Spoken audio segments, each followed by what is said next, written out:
Voda je drug esencialen element za življenje. Danes vidimo, da nekateri želijo vodo privatizirati. En takih je generalni direktor velike multinacionalne prehrambene verige. Ta primer je najbrž tako poznan. Pri nas smo z vstopom v NATO morali popisati vse vodne vire. Kako blizu smo privatizacije vode v Sloveniji? To je še odvisno od upora državljanov. Moram reči, da ko je bilo lansko leto, tam nekje v marcu lansko leto prišel na jasno, na plano predlog Evropske direktive, ki je z nekim leporečjem pravnim zakrivil bistvo, ne, težnja po privatizaciji vodnih virov. Moram reči, da je javnost po celi Evropi poskočila krepko v zrak. Tisto, kar je žalostno za slovenski prostor, je tudi, da smo mi v teh dogajanjih izvedeli od Avstrijcev. Preko medsebojnih povezav, ko se sodelujemo, da so naših 5 evropskih poslancev takratnih je bilo tiho, kot kako pravimo, da so dobili dar govora takrat, ko bilo treba državljanom povedati, kaj se v Bruslju dogaja, torej da se pripravlja privatizacija vode, nobene besede od njih. Torej, tudi novinarji niso vedeli nič, moram poudariti, tako da smo mi takrat novinarji obvestili in hvala Bogu je ta podpora strani novinarjev, s tem smo pa začeli akcijo tudi preko državnega sveta. No, državni svet je soglasno sprejel pobudo za državni zbor, da se spremeni ustava in da se ustava napiše, da je voda javna skupna dobrina vseh državljanov Slovenije. Torej, bi naredili mi isto kot so Avstrijci. Sam pogledajte, kako se vede državotvoren predsednik vlade. Avstrijski kancler je stopil pred parlament. Rekel, poslušajte, v Bruslju nam pripravlja privatizacijo. Prosim, da z dvotretjinsko večino zaglasujete sprejem ustave, da je voda skupna javna dobrina. Tako se dela, ne? Ne pa tako hinavsko, kot naši pri nas ne smo vozijo žene. No, žene čez voda, s tem, da hvala Bogu zdajle, mi moramo pač obnoviti to pobudo državnega sveta, kajti ravno ko bi moral prejšnji parlament razpravljati o gospodinu ustave na to temo, je bil razpuščen, mi smo izrekli volitve in tako naprej. To ne pomeni, da ta parlament ne bo razpravljal, mora razpravljati. In pa je stel obljubim, da vsi tisti, ki bi slučajno glasovali za privatizacijo vode, da bomo javno objavili s tem. Torej, jaz bi rad tukaj v tem trenutku pozval tudi gledalke in gledalce, da se pridružijo te akcije, ker je to res neka bistvenega pomena akcija za ohranjanje vode kot javno dobrino. Kakšne so nevarnosti privatizacije vode? No, privatizacije nevarnosti, tisto, kar je bilo v svetu do zdaj izkušeno kot privatizacije, so itak katastrofalne. Torej, cena vode se ponavadi vedno dvignila 250 do 300 ali več procentov. Korporacija, ki je zasegla te vodne vire, enostavno tega ni vzdrževala. Ko je koncesija potekla, so skokali šli vsemi tistimi milijoni, ki so jih pobrali od državljanov in potem smo prodali razpadajoči vodovod nazaj državljanom, ki so ga mogli najprej odkupiti, potem pa še dodatne denarje obnoviti, če to ni prevezajo, potem ni nič. Pa še nekaj veliko, tukaj treba prav govori, če ne o trgu. Kakor jaz vem, vsako hišo pripelje ena cev vodovoda, pa ena elektrožica. Če imam market, imam recimo 10 vrstena, pa zbiram. Kdo je pripeljal drugo, pa tretjo, pa četvrto, pa peto cev v moje stanovanje, pa je čabel nihče. Torej, nekdo ukradel cev vodovodno, a si jo prilastil, vlastnili, kako temu rečemo, ki so naši predniki zgradili. Voda je itak naravni vir, inštalacije, torej razvod vode so naredili naši predniki, stari starši, karkoli v zgodovini, nazaj, in zdaj nekdo pride si to v vlastnini. In je njegov, lepo vas prosim.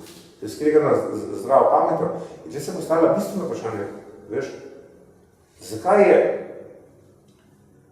če gledamo denacionalizacijo, pa nacionalizacijo, bodo pozorna, mi smo po drugi svetovni vojni nacionalizirali tisto premoženje takratnih kapitalistov, ne, in če zdaj primerjamo, koliko je pa to, kar je v 50 letih bilo narejeno, ne, v Sloveniji, ne, napram tistemu, kar je bilo nacionalizirano.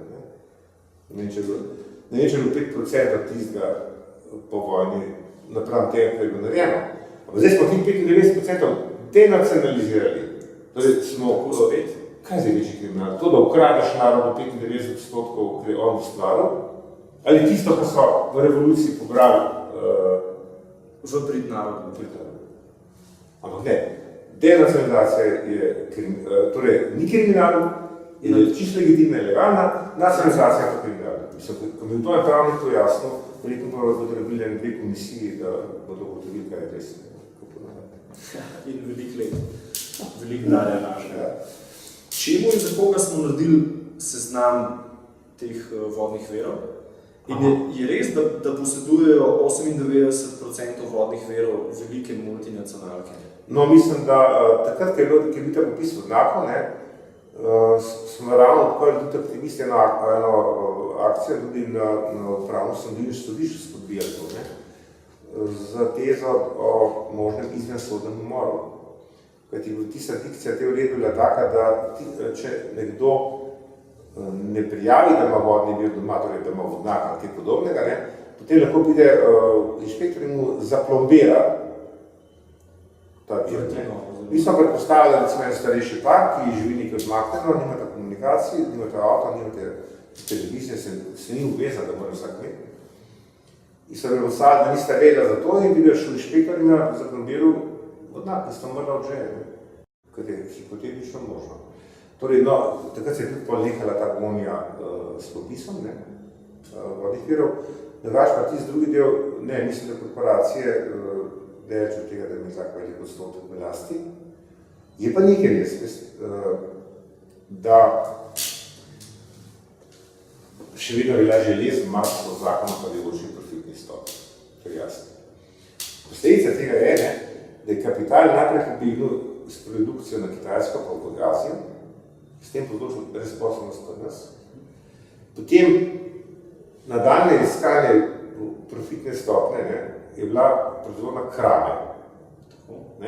Torej, ne izdelke, ki jih lahko vzdržuje servisiraš, ki jih lahko dopolnjuješ z tehnološkimi inovacijami, ampak enostavno po hitri uporabi zavržeš. To je nov impuls bil. Potem smo imeli informacijsko revolucijo, ki je pa zdaj pognala brezposelnost srednji razred. Vidimo, da ta iskanje profitne stopnje, padajoče, zato je ta povezava z vodo, se zdaj seli na vse tiste, kar je državna lastnina, kar je družbena lastnina in kar je javno in skupno dobro ljudi. Prekanaliziranje nekega denarja spet v... Ne, niti ne. V bistvu gre za iskanje sektorjev, kjer je možno še malo več pokrasti. Tako, vse. Kar niso uspeli pokrasti z umetno narejeno finančno krizo. Torej vidimo, da tukaj je pa nujnost, da ljudje postavijo črto. Zališče je preprosto. Čez to črto ni prestopa, dobro prestopa v glavo, dobesedno. Kajti dovolj, da se nam javno in skupno dobro privatizira, ko mi nas to služi. Tako pa da ker sem že ravno pri tem, misliš, da smo ljudje dosti na tej stopni, da si sploh upamo reči dovolj, da sploh pomislili na to, da bi se uprli sistemu, glede na to, da toliko sledijo brez glavo temu sistemu in tem korporacijam? Dva dejavnika sta v igri, torej medijska manipulacija, masovna in laži. Preko laži, torej obvestano medijska manipulacija in trosne laži. Zdaj, da to nasede, bomo imeli težje posledice. To je dejstvo.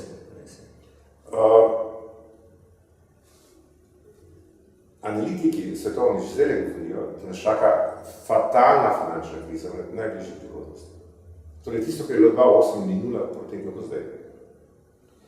In mi vemo, kako se je rešvala ta kriza 2008, ki je bila umetno narejena. Ta ne bo več umetna, ta bo sistemska. Kajti 2008 se je rešvala tako, da so potem države polnile prazne blagajne bank in da so potem državljani morali polniti prazne proračune držav. Zato imamo zategovanje pasov. Torej, je piramida bila spostavljena, da je nas stekel nazaj gor. Zgor je pa zginil, vemo kam. In naslednja finančna kriza, ker ti zdaj nobene reforme tega sistema ni bilo, nič se ni spremenilo, spet so špekulacije, spet imamo bailout v igri, spet imamo banke, ki igrajo v Casino Royale in te velike lokacije, na veliko, na račun ljudi. Ampak zdaj se za pokrivanje tega tiska denar. Torej se gleda neka monetarna injekcija brez rednega papirja. In zdaj se res spominjam, vedno v tih situacijah se spominjam fantastične knjige Osvalda Špenglerja, ki je bila prevedena sicer pred 3-4 leti v slovenski jezik končno, drugače prišla leta 1924 v Nemčiji. Mož je posebno percepcijo zgodovine, ker on ne bo pogled na zgodovino je bil cirkularen, krožen. On je kot ciklus je gledal zgodovinske procese, ne linearno, kot imamo mi, zahodnjaki, imate efektni zaradi tega. In je natančno napovedal dogodke, ko berem Špenglerja danes in knjiga zelo spade, kajti tisto, kar je on napisal leta 23-22, se še dajas. On je egzaktne napovedi dal, kamo pripeljajo ta diktatura denarja. In ravno tako sem prej omenil, da je ta hiperinflacija, ki nastaja zdaj za tiskarne denarja, ki so 14 ur pogonu, pomeni, da bo vse tisto, kar je danes ždina na osnovi denarja, prepoznamo kot brezvredni papir. Ta sem ni več denar, ker je to papir, ki nima mene vrednosti, ki nima mega krite, o tem ne sploh ne govorimo. In bo cel sistem kolabiral. Zdaj, kaj bo nastalo iz tega kolapsa, je pa en drugi odgovor na tvoje vprašanje. Tisti ljudje, ki bodo pripravljeni na to, ki bodo vedeli, kaj prihaja nad nas, bodo odnesli z manj poškodom kot tisti, ki danes veseljačijo v reality showih, ki jim servirajo, ali bodi se v delovnih centrih ali pa na televiziji. Torej vidimo, da ljudje to strnujo v en stavek, kar je zasrano globalno, bomo morali raštati lokalno, če ćemo preživeti. Kajti globalni sistem razpada. Globalizacija je bila fikcija finančnega kapitala. Nas so obljubili kot med in mleko, obljubljeno deželo. Vsi bomo rajali, veseljači, globalna vas, informacijska vas, nekakšne pravice, vidimo, da iz informacij v glavnem smo prišli do nadzora, pa do videokamera, pa do brkljanja po zasebnih korespondencah ljudi. Torej vidimo, da od te globalizacije od teh obljub sta se globalizirala samo dva segmenta. Kapital pa kriminal, kar je pa isto. To je isto. In prevzela sta, se ni meni razlike. Prevzela sta prevlado, tako globalno kot lokalno. Tako. Kriminal je bolj v legerjaknah, kapital je pa bolj v armadiju po kravatah. To se vizualno vidi, da se zelo dobro sodelujeta. Tako da vidimo, da ljudje v tej globalizaciji nimajo nič. Razen tega, da silovito narašča prebivalstvo v favelah.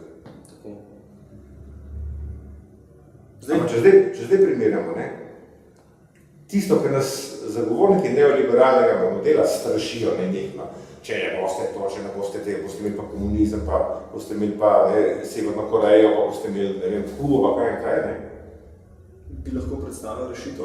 Jaz sem zelo enostavno rekel, Treba primerjati en zelo glasni vlak v Rusiji. To je eno favelo, recimo v Rio de Janeiro. V Gulagu so delali eno posodno šorbe na dan saj. Ob vseh drugih grozljivih pogojih. Faveli ne dobiš nič. Toliko primerjati. Kako pomembna je čista pitna voda za zdravo življenje? Ja, jaz vedno pravim, da so 3 osnovni viri, ki bodo definirali varno prihodnost. Rodnost prsti, pitna voda, zadostne količine, ampak res pitne. Pitna, tako čista pitna. In ohranjena biotska pestrost. To troje, tisti narod, ko bo za to poskrbel, bo imel varno prihodnost. Predvsem pa v tem kontekstu, ker globalno krizno dogajanje ni samo finančna kriza. V glavnem, ves medijski prostor je poln finančne gospodarske krize in ne vem kaj, ampak je predvsem še kaj drugega. Torej, mi imamo še energetsko krizo civilizacije, če borijo skozi entropični problem. Potem imamo prehransko krizo, kajti prehranski sistem je usodno povezan z nafto.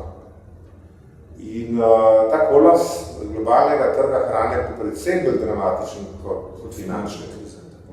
Kajti, ko imate vi milijonske mase lačnih, ali pa tudi tem pogled seveda, da se ne se marketi sprazne. Recimo, da ne bo redne oskrbe, ali pa so cene hrane ponoreli ljudje. Te imamo še zdravstveno krizo, kajti sem že prej omenil, da je medicina v primežu farmacevtske industrije, da rabi pomoč, da se osvobodi. In imamo sistem v zdravstvu, ki temelji na reprodukciji bolezni, ne pa na produkciji zdravja. Torej vidimo, da je tisti, ki je kronično bolan, je najboljši državljan, ker to vodi vrečke zdravil domov.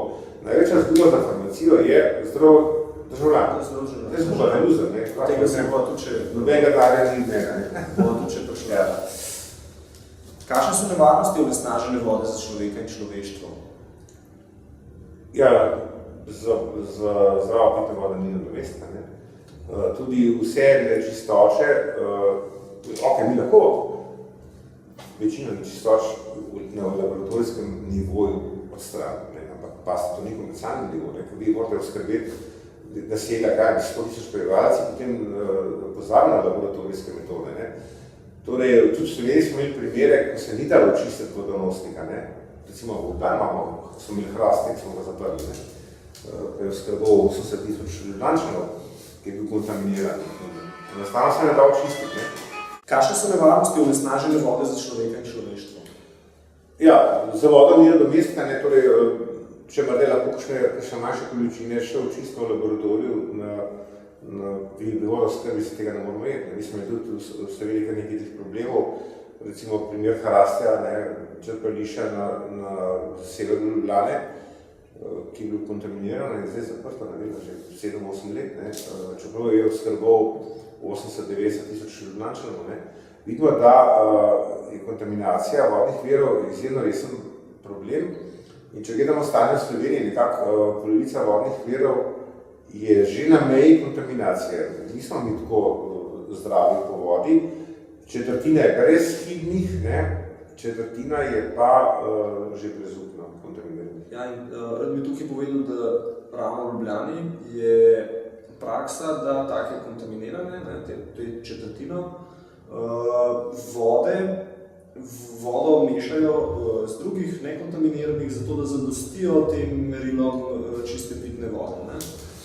Kar je v bistvu pljuvanje v lastno skledo, če temu tako rečemo. No, za to lažbo veliko teh mešalcev, pa za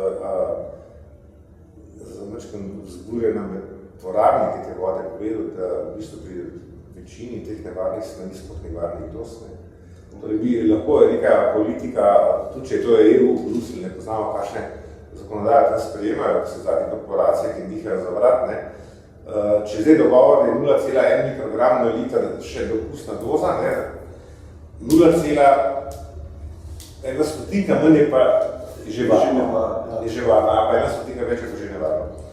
Številke prenesejo vse? Ne, to je politični kompromis.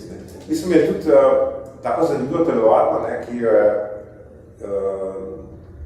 takrat Ministrstvo za zdravje naredilo, ko sem prej omenil Hrastje, ko je bil Hrastje preko mere kontaminiran, so enostavno dvignili dopustno dozo. Mi smo imeli včasih... Za ispravno telovadbo ne bi strup zginil. Torej, če pravnik napiše, da ni 0,1 nevarno, da je 0,2, potem vsi ti strupi zginejo, enostavno pravno formalno jih si krijejo. To je da. Tukaj bi lahko povedala, da smo imeli v bivši državi, ki je toliko blatena in toliko grda ponavadi, smo imeli veliko boljše standarde, veliko nižje kriterije za to onesnaženost. Ne bom povedal konkretno, pa spremljam stvari. Torej, takratna SFRJ je imela na mejo kontaminacije 0,1 mikrogram, šele 20 let kasneje Bruselj sprejel. Torej, Jugoslavija je imela takrat 0,1, ko je imel Bruselj, ko je imela Evropa 2,0, torej 20krat večjo dopustno dozo. Toliko napredku evropske integracije. Vemo, da ftalati, to so hlapi plastike, vplivajo na rodnost in tudi na razvoj spolovil. Pitno vodo v plastenkah pa še vedno prodajajo. Je ta brezbrižnost res nedolžna? Ja, mi smo že to je bilo lansko leto izdali, nas je bilo 9 avtorjev, pod redakcijo Boštjana M. Zupančiča, ki je naš sodnik slovenskega Strasbourg. Not je bil še več avtor, kot je Vesna Vodina, jaz sem biologijo obdelal pa Pletner, neke elemente. Not so bili še sociologi, pravniki, psihiatri, psihologi. Ne smo obdelali problem hormonskih motilcev, nekam spadajo tudi ftalati. To knjigo lahko vsak bere, si jo vzame v knjižnici. Ta stvar je zelo resna. Moram te povedati en incident, ki se je zgodil, ki tudi ilustrira, kako Evropa deluje. Torej, mi smo imeli Evropejci izjemno uspešno komisarko za okolje, Margot Wallström, Švedinja, in je bila od leta 1999 do 2004 imela mandat kot evropska komisarka. Ne samo, da je bila najbolj priljubljena, ona je postavila izjemno ostre kriterije. Njeno moto je bil, takole rečeno, moj cilj je, kot komisarke, da bodo evropske reke tako čiste, da bodo otroci v teh rekah plavali in vodo pili. A si predstavljate, kaj je to pomenilo za kemično industrijo? Torej, dokler je bil Romano Prodi šef Evrope, on je nekako ščitil. Ko je pa šel tale Baradinček Barosova, prvo stvar, ki je naredil odstavno kot komisarko in dal na poniževalno neko peto pa to razredno delovno mesto, da se je raznebil, tudi kaznoval s tem, da je gospa Wallström postavila tudi paradigmo previdnostnega načela. Vemo, da ftalati, hlapi plastike, vplivajo na rodnost in tudi razvoj spolovil.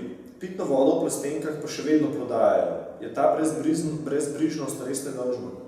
Ja, prvič, ne samo za ftalate, ker te kemikalije v množični rabi, ki imajo značaj hormonskih motilcev, glavni vir je itak plastika, in torej vemo pa, da je danes večina artiklov v supermarketih embaliranih v plastiko.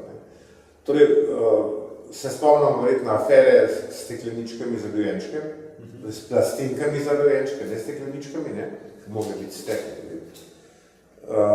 Ker so potem pač ta tip plastiko umaknili iz produkcije.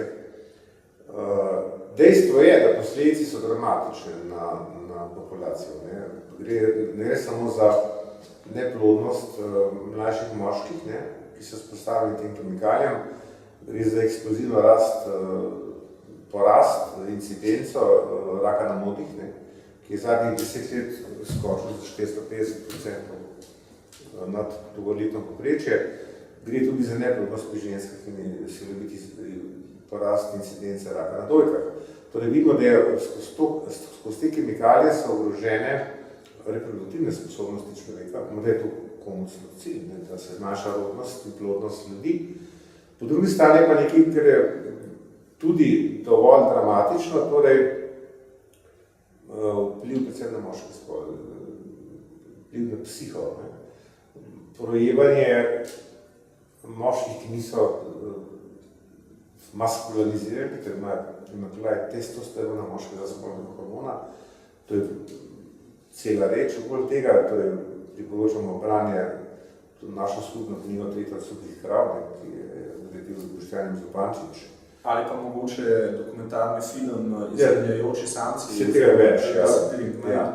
Torej, skratka gre za to, da se tudi psihično tam moški make-up mina, in kar jih najbolj vidimo na področju politike.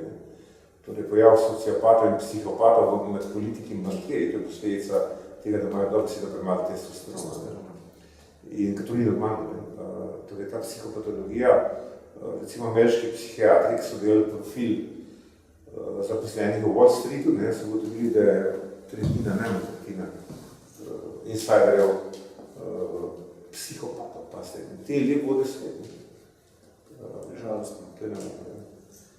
Vodo, poleg in še zopet je to, zato postaja svet norišnica brez zidov. Kot pravi Zupančič, svet je tak, kjer norci vladajo, pametni pa ne umijo.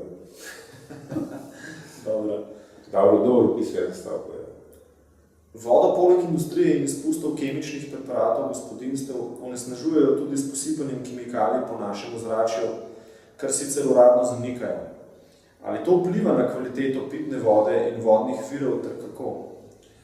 No, in zdaj ne vem, koliko je teh eksperimentov bilo upravljenih, je težko reči, ker vedno tržno vprašanje dokazano. Jaz sem že prej omenil, da bi morala tudi neodvisna inštitucija, ki je vzorce imati prsti in vode. Po drugi strani imamo pa dosti natančno področila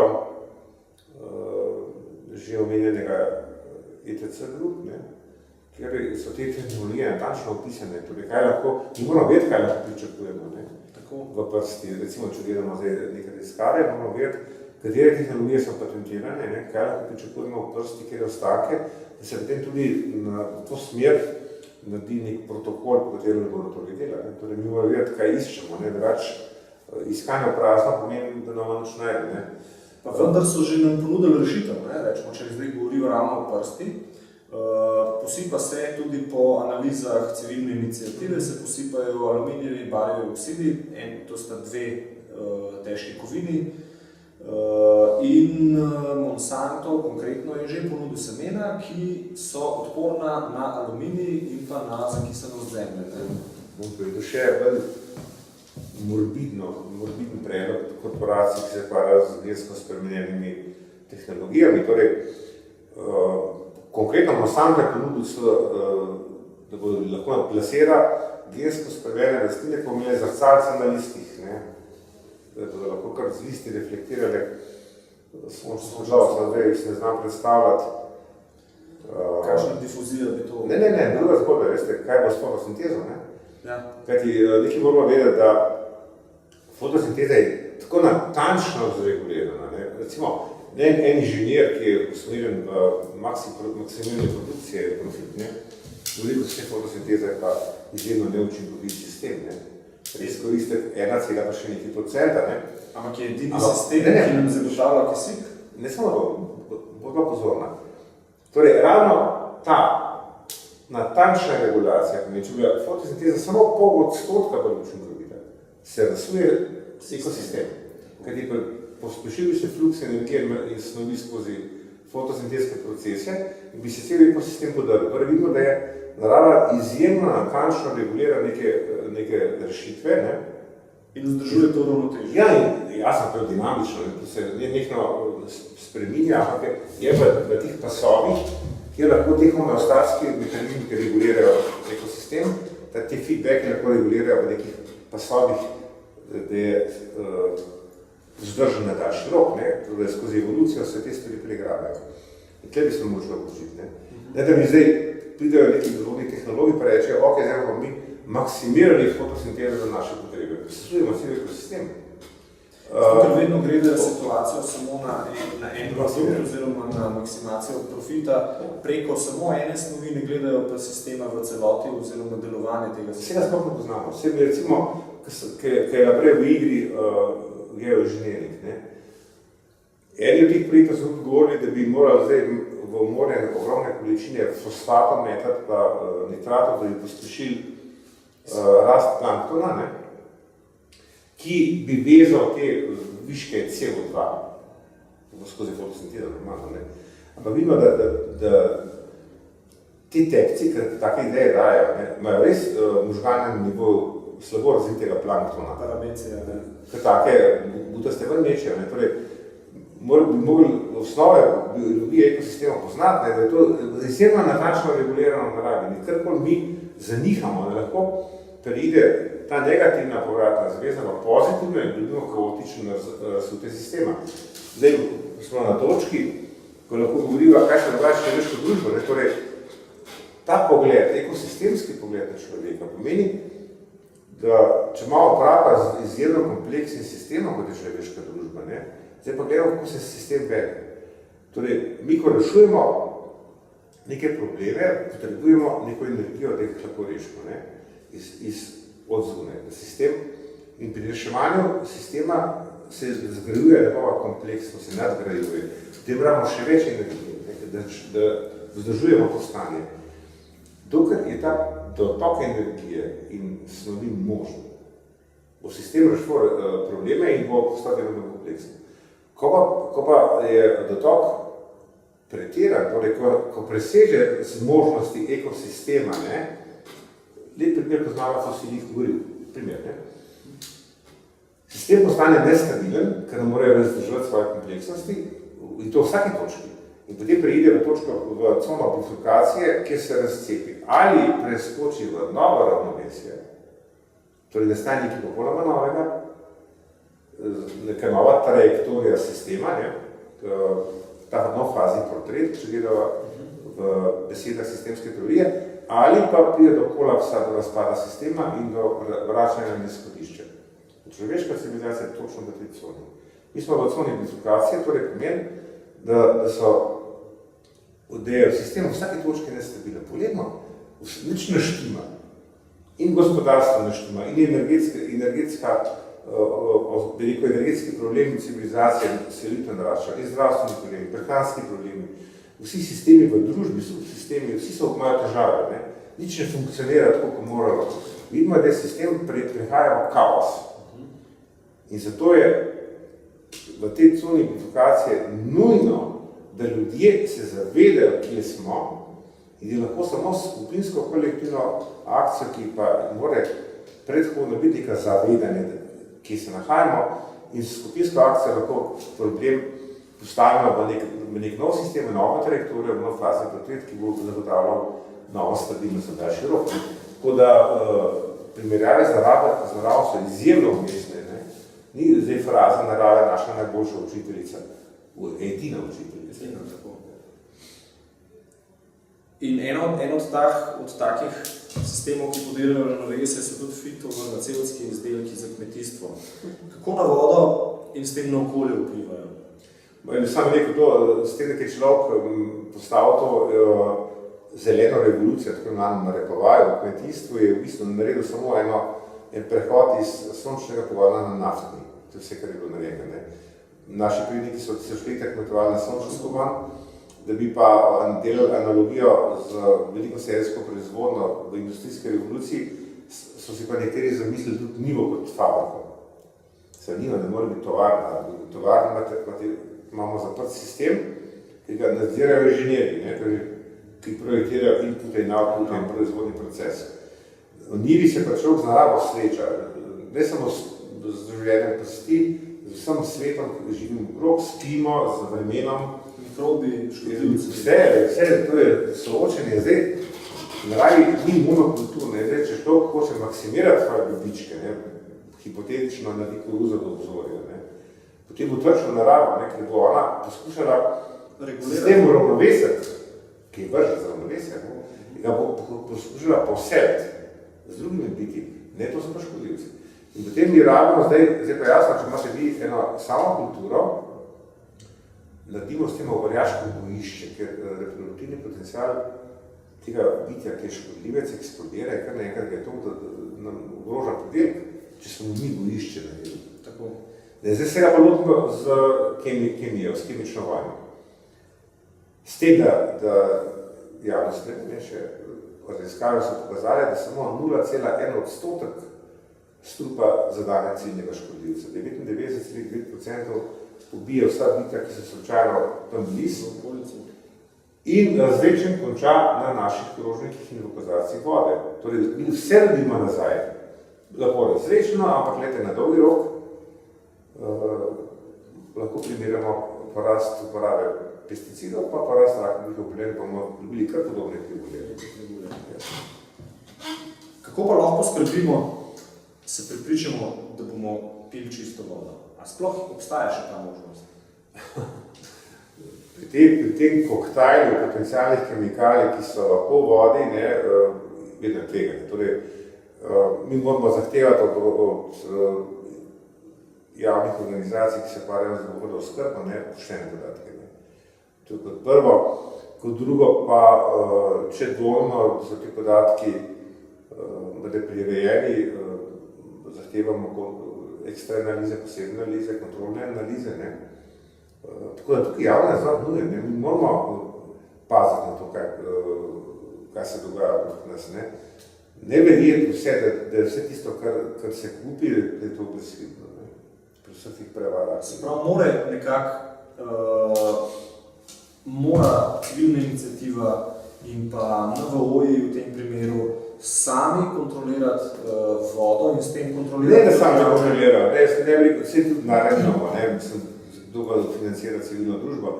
Mi moramo biti primerno organizirani, da lahko izvajamo javni pritisk na tiste, ki so odgovorni. Torej moramo biti psi čuvaji, da besedno watch dogs, kot pravijo zunaj, ne pustiti prostora za mahinacije in za prikrivanje in prevajanje. Mi naše zdravje, pa se zdravje nima cene, čako nekateri hočejo pa denar pretvoriti. To ne gre, ja. Privatizacija zdravstva gre. Gre v njihove žepe, ne pa v zdravje, ne? Reprodukcija bolezni. Tako.